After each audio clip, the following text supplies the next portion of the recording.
ఇప్పుడు ఇద్దరు కూర్చున్నారు, మాట్లాడుకుంటున్నారు. పాస్ట్ బ్యాగేజ్ మాటలకి ఆ రోజు నువ్వు అలా చేసావు, ఆ రోజు ఇలా తిట్టావు, మా అమ్మ వాళ్ళని అలా చెప్పావు, సో వీళ్ళని ఇలా ఇన్సల్ట్ చేసావు అని కాకుండా just listen what he's telling to you. ఇయర్తో కాకుండా మనసుతో వినాలి, కామ్గా. ఫస్ట్ ఎవరైనా కూడా, హస్బెండ్ అయినా వైఫ్ అయినా, ఎప్పుడైతే మనసుతో వింటారో అప్పుడు అది కామ్ డౌన్ అవుతుంది అండ్ స్లోలీ ట్రాక్ పైన వస్తుంది అనమాట రిలేషన్.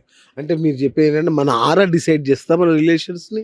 అబ్సల్యూట్లీ సార్, ఆరా ఖచ్చితంగా మ్యాటర్ చేస్తుంది. ఎందుకంటే ఇప్పుడు ఒక మనిషితో మీరు మాట్లాడుతున్నారు, వాళ్ళు కొంతమంది అయితే చాలా చూసే అందంగా ఉంటారు, రిచ్గా ఉంటారు, ఒక 10 minutes కూడా కూర్చోలేరు వాళ్ళతో. ఎందుకంటారు? నెగిటివ్ ఆరా ఎక్కువ బిల్డ్ అయి ఉంటుంది వాళ్ళతో. సో అది అప్పుడే వాళ్ళు మాటలు కమ్యూనికేషన్ చెయ్యకపోయినా ఆ సరౌండింగ్స్ లో ఉండలేరు, సెన్సిటివ్ పర్సన్స్. సో అలాంటప్పుడు ఆరా చాలా చాలా మ్యాటర్ చేస్తుంది అనమాట. అండ్ ఆరా క్లీనింగ్ టెక్నిక్ కూడా ఇక్కడ చెప్తున్నాను ప్రతి ఒక్కరికి. జస్ట్ మీరు ఎప్పుడైనా ఎగ్జాస్టెడ్గా లేకపోతే ఎక్కడైనా ఏ చోటికైనా వెళ్తారు, ఆ ప్లేస్ కానివ్వండి, నెగిటివిటీ నాకు అప్పుడే సెన్స్ అవుతుంది అంటే ఫస్ట్ ఇలా చెయ్యండి, ఈ చేత్తో కాట్ కటింగ్ అయ్యింది, క్రాస్ కాట్ కటింగ్ అయ్యింది, దెన్ రబ్ యువర్ హ్యాండ్. ఈ హిప్స్ కింద ఉంటుంది కదా, ఇలా చెయ్యాలి, ఇలా చేయాలి, అంతే, జస్ట్ ఇలా, అంతే. తర్వాత ఈ ఫింగర్ నెయిల్ ఉంటుంది కదా, ట్యాప్ చేయాలి మొత్తం వేళ్ళు, 10 fingers. Your aura will settle down. ఇది 3 to 4 times చేస్తే చాలు, మనకంటూ ఒక కంప్లీట్ గా ఒక ప్రొటెక్షన్ జోన్ లో ఉంటాం. సూపర్. ఇప్పుడు యూనివర్సల్ గా ఇంకొకటి ఉంటుంది, మా ఆయన నన్ను అర్థం చేసుకోవట్లేదు, మా ఆవిడ నన్ను అర్థం చేసుకోవట్లేదు. ఇది యూనివర్సల్ బాధ. కరెక్ట్ సార్, దీనికి ప్రాబ్లం ఏంటంటే కమ్యూనికేషన్ గ్యాపా ఇది, లేదంటే ఎనర్జీ గ్యాపా? రెండు ఉంటాయి సార్. అవునా? ఎందుకంటే ఇప్పుడు నేను చెప్పేది అర్థం చేసుకోవట్లేదు అంటే మీరు ఎలా చెప్తున్నారు, ఏం చెప్తున్నారు, ఫస్ట్ టైం చెప్తున్నారా, రిపీటెడ్గా చెప్తున్నారా, అండ్ ఎందుకు వినట్లేదు, సో దానికి కాజ్ ఏంటి, అతను కావాలనే వినట్లేదా లేకపోతే రీజన్ ఉందా, అది కూడా మ్యాటర్ కదా. అది తెలుసుకోకుండా జస్ట్ అంటే నా మాట అంటే అంతగా లెక్కలేదు నీకు అసలు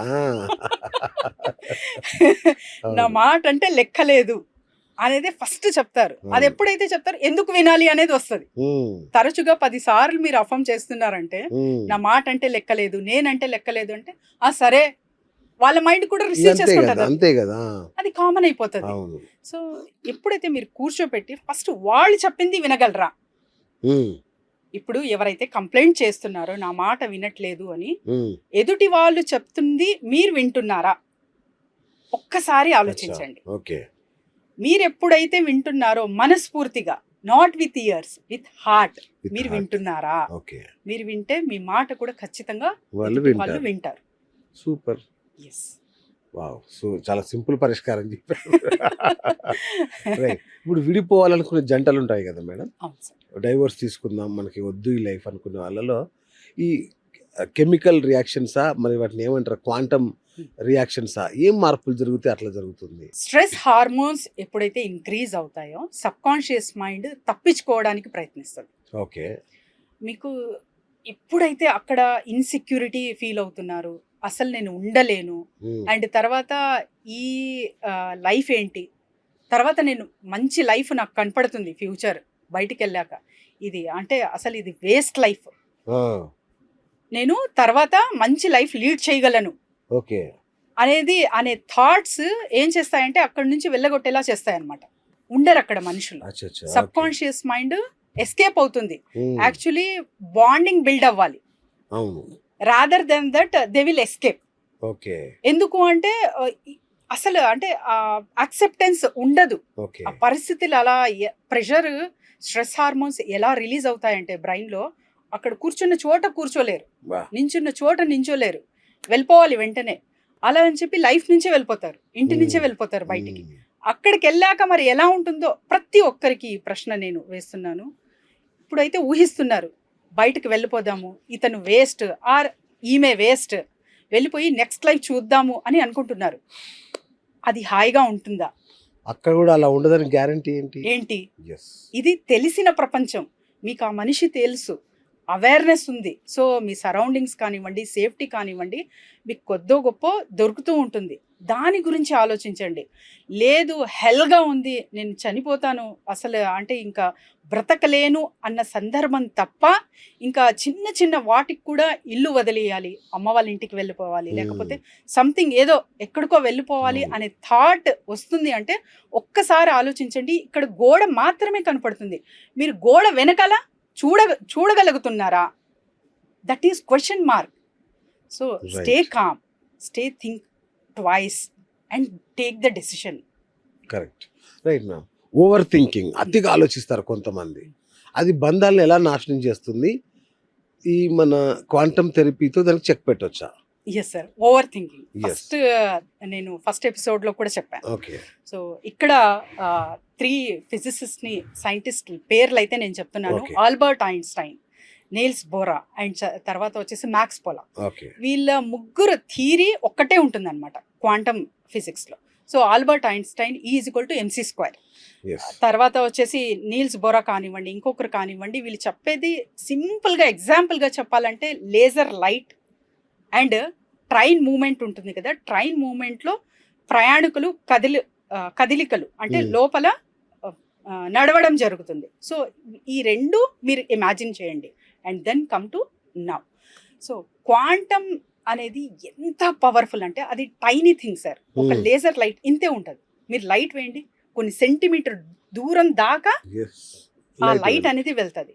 అంత powerful quantum theory. So quantum theory, quantum therapy వల్ల మనకు తెలియని విషయాలు, తెలియని ఏమంటారు ఆ ట్రెజర్స్ డిగ్ చేయొచ్చు అనమాట. ఓకే. సో టైం లేక చాలా మంది దీనిపైన వర్కౌట్ చెయ్యట్లేదు, కానీ ఉంటే అసలు అద్భుతాలు సృష్టించవచ్చు. ఓకే. ఓవర్ థింకింగ్ కూర్చుంటాము, ఫస్ట్ మీరు బిజీగా ఉంటే మీకు ఓవర్ థింకింగ్ ఉండదు. పనిలో మీరు నిమగ్నం అయితే ఓవర్ థింకింగ్ ఎప్పుడు ఎక్కువగా చెయ్యలేరు. ఓవర్ థింకింగ్ చేస్తున్నారు అంటే you are not busy person. If you are accepting it or not, I don't know, but you are not a busy person. సో ఊరికే ఉన్నప్పుడే ఎక్కువ థాట్స్ వస్తాయి. ఆ థాట్స్ పాజిటివా నెగిటివా ఒకసారి ఆలోచించండి. మీకు ఫియర్ క్రియేట్ అవుతుందా? ఇంకా జరగబోయే సంఘటన, ఫర్ ఎగ్జాంపుల్ సమ్మర్ హాలిడేస్ వచ్చాయి, మా రిలేటివ్స్ అమ్మాయి సార్ సమ్మర్ హాలిడేస్ వచ్చింది, అత్త వాళ్ళ ఇంటికి వెళ్ళాలి, ఆడపడుచు రెడీగా కూర్చుంటుంది, బంగారం అడుగుతారు, వాళ్ళకి ఏం సమాధానం ఇవ్వాలి? అమ్మో ఇంత ఖర్చు వచ్చేస్తుంది మాకు. ఆ మైండ్ సెట్తో నువ్వు అత్త వాళ్ళ ఇంటికి వెళితే అక్కడ ఆ కమ్యూనికేషన్ కూడా మంచిగా చెయ్యలేవు. ఓకే, అంతేగా. సో తను అడుగుతుందో అడగదో అది సెకండరీ.